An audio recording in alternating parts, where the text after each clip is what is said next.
Let's go back to Wink News anchor Russ McCaskey, who joins us live from Titusville over on the Space Coast. Russ, blastoff is now just 12.5 hours away about. And Russ, we know a lot of people are going to be watching this tonight, including some of our local high school students. They are. Excitement is really building. The Artemis 2 launch is putting space travel back in the spotlight. And we found a couple of schools in Lee County, there in Southwest Florida, where they're aerospace academies. And we can tell you in these classrooms, you might say that education's really taking off. At Island Coast High School in Cape Coral, bring your laptops. These students, who are part of the Aerospace Academy, are really aiming high.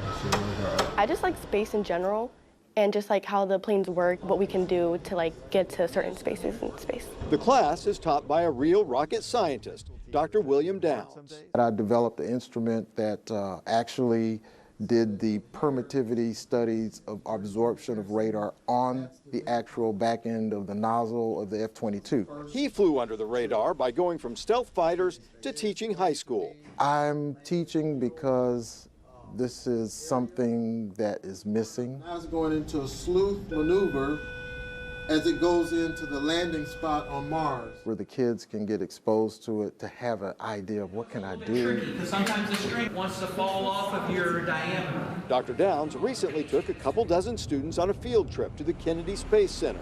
The students are able to see, touch, and learn about where we've been with space travel and where we're going. On that particular roll. Back in the classroom, as students practice on flight simulators, they're experiencing a big learning curve. I crashed a couple times, but yeah, it was most definitely fun when like you get to know what you're doing. I took a turn on the Redbird flight simulator. Trying not to crash, I can easily see why so many students apply to be in this program. I have a harder time focusing, on just boring material where teachers just reciting things. Students like Giovanni Garcia are soaring in this class. So being able to be hands-on with the equipment, see the use the flight simulators like we have here and the ones in the classroom, it's made me be able to visualize more like a career in aviation and get more into it and excited about it. Other students, like senior Charles Peterson, use this class as a stepping stone towards getting a drone or pilot's license.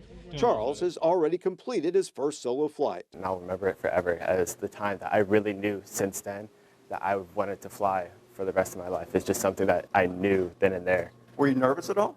No, not at all. I was actually excited. Whether they're aiming for the moon or a Southwest Florida runway, these students are proving the sky's not the limit, it's the starting line.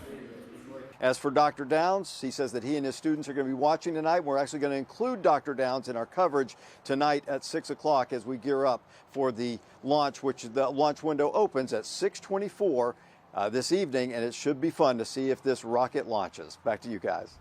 Yeah, fun to see it and fun to feel it there for Russ. I'm sure he's going to feel it out there. Yeah, how cool that they have that teacher, has all this experience. Russ, why didn't they have this when we were in school?